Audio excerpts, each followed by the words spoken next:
Class is now in session. I'm Professor Hockey, and today we're discussing another Sharks player review. And next up, we have defenseman Mario Ferraro, a favorite amongst San Jose Sharks fans because, of course, people will say, metaphorically speaking, that he bleeds teal and that many people believe he can be the future captain of the San Jose Sharks. Ferraro made his debut with the Sharks back in the 1920 season, where he played a relatively sheltered role, getting about 16 minutes of ice time per game, hanging around those bottom couple of pairings.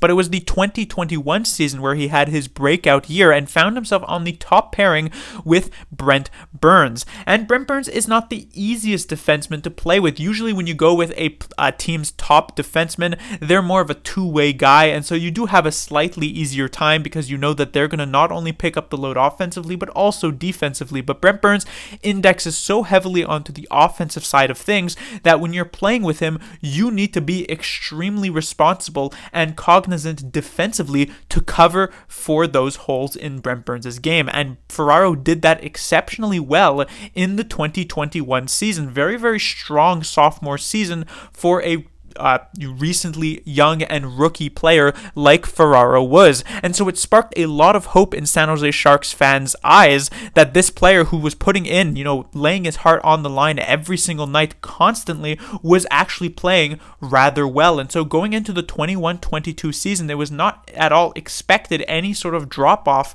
from Ferraro's play, and yet it did kind of happen. Ferraro was not nearly as good looking with Brent Burns, and he eventually lost that spot on that top pairing with Burns and bounced around the lineup a bit. Now, it is not necessarily that much of a surprise, and it's not necessarily the end of the world either. A lot of these rookie young players go through what is called a sophomore slump, where usually their second year in the NHL, they kind of fall off compared to that rookie season as teams get more acclimated with trying to shut down that particular player. And while this was technically Ferraro's third season in the NHL, it was only his second season as a top defenseman for the Sharks, so that downturn in terms of play is not that much of a surprise. It didn't come completely out of nowhere. However, it was the 22-23 season where a rebound was absolutely expected, especially when you consider the fact that the Sharks were coming in with a new coach, David Quinn, who his reputation was that he was quite good at coaching defensemen, and we saw that amongst the rest of the Sharks defensemen this season. Erik Karlsson with suddenly a 100-point plus season. Marc-Edouard Vlasic,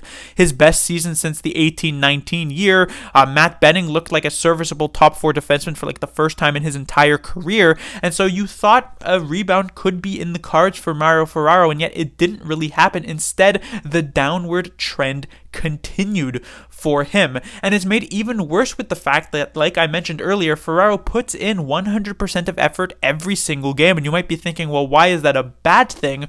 Well, a couple of reviews ago I talked about Tomas Hertl, and he had 60 points on the season, still relatively good on paper, but I mentioned that Hertl never really seemed to have his heart completely in those games, likely because the Sharks were such a losing team, which is somewhat of a good thing, you could say, because of the fact that you know that there's a higher ceiling that player can reach if they actually do put in that effort. But when it comes to Ferraro, how much higher can he realistically go? Yes, he was better, so to speak, 2 years ago when playing with Brent Burns on the top pairing in 2021, but if this is his highest level of effort that we're seeing throughout this season, and this is the type of output that we're getting from that, it doesn't necessarily spark a lot of hope that there is a much higher ceiling for Ferraro to reach. Now, this isn't to say that he is just sort of destined now to be like a serviceable replacement level 7th defenseman in the NHL. He very well could end up rebounding, but there's less of a chance compared to a player like Tomas Hertl rebounding, I would say. When it comes to his actual statistics on the year, Ferraro, 72 games played, 4 goals, 7 assists for 11 points. Obviously, these numbers do not jump off the page at all and are pretty disappointing, especially when you consider the fact that he played a decent percentage of ice time with Erik Karlsson. Not a ton, but a decent amount, though it should be noted that even in the good year that Ferraro did have a couple seasons back when playing with Brent Burns, he still only had about 17 points in 56 games, which puts him on pace for like about 25 points through a full 82-game season. So you would think he would just be able to pick up random assists here or there when playing with Brent Burns. So the fact that he didn't means that he's just not particularly great offensively. And so the 11 points here, while bad, aren't necessarily the reason why I would be giving Mario Ferraro a bad grade on the season. What is more so the reason is if we take a look at his plus minus, which absolutely tells a big story of how Ferraro had done this season defensively. Minus 31 is the worst out of all Sharks defensemen. It is even 5 below Erik Karlsson, who gets a free minus 18 from the fact that he's on pretty much for every single empty net goal against. If we remove Erik Karlsson from the conversation and compare him solely to other defensemen on the Sharks who are solely playing in defensive situations, the next closest player is Matt Benning at a minus 18. And the thing is that Benning faces off against higher quality competition than Ferraro has this season. And so not only is Benning playing off against better players, but he has a significantly better plus minus as well. Ferraro, who's playing against still good players, but not nearly as good as a Benning, is a minus 31, which is, I believe, the second worst on the entire team in general, and a massive drop-off from the even minus 5 that he was last season. That is a minus 26 drop, and it is showed with the players who Ferraro was paired with this season.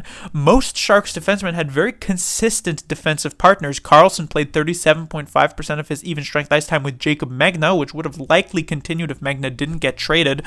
Benning and Vlasic played over 50% of their respective even strength ice times together, and yet Ferraro had 4 different players in which he had at least 10% of his even strength ice time with the highest only being at 22%. So it shows that he never really found a home with any other defenseman on the San Jose Sharks, primarily because there was never any actual chemistry, because Ferraro just defensively was not good. He reminds me a lot, and maybe this is definitely not a coincidence, he reminds me a lot about how Brent Burns played defense, but that was okay because Brent Burns was, at least, at his prime with the San Jose Sharks, he was almost always playing in the offensive zone because he had so much offensive skill that even those few times where he did find himself in the defensive zone, it wasn't necessarily the end of the world. But Ferraro doesn't have that offensive skill, which means primarily he finds himself in the defensive zone and yet still follows the Brent Burns school of defense, constantly laying his body down on the ice, trying to block passes, which is not usually a recommended tactic. He loses his defensive positioning faster in the defensive zone than you can even say the words defensive positioning. He constantly overcompensates for mistakes, and it just takes like a 20-second shift for the other team's offensive line to actually find Ferraro just completely lost and just attempting to maybe outmuscle one player along the boards. And that is also a sort of disadvantage compared to Brent Burns, because even though Brent Burns could lose defensive positioning very easily, he was a big-bodied player that who could just completely outmuscle any one player on the ice at any time. Ferraro doesn't have that same luxury, and so he doesn't have the same recovery potential that Brent Burns did in the defensive zone. So he has all of the same faults that Brent Burns had in his game without any, pretty much, of the strengths, which is just not a very good look when many people would say that Brent Burns defensively was not particularly good at times with the San Jose Sharks. When it comes to his time on ice, though, it paints a bit of a different story because it shows that even with all of these faults in his game, the Sharks coaching staff still prefers Ferraro, likely because of the reasons that I mentioned earlier, of the fact that he constantly lays it down on the line, and also because of the fact that he still led the team in terms of blocked shots, which is something that is very valued by coaching staffs around the league. It shows that you're willing to lay your body down on the line for your team, which is just heavily preferred from coaching staffs, like I said. This also shows the fact that he had a ton of short-handed ice time, because that's where blocked shots are actually even more valued. 2 minutes and 55 seconds of short-handed ice time per game is the most on the San Jose Sharks, and his 145 blocks are also the most on the San Jose Sharks. So that 21 minutes and 36 seconds, even if it is of subpar defensive play, is still showing that Ferraro will continue to have a role on the San Jose Sharks, which means really the only thing that we can hope for, because I doubt any sort of downturn of ice time is going to come, the only thing that we can hope for is that Ferraro suddenly finds his game from back 2 years ago, but I'm not sure if that will actually happen. And so in terms of grading, I was kind of nice with him last season because of how good his previous year was in 2021, so I only gave him a C, but his grade will continue to fall going into this season with now the grade of a D. Class dismissed.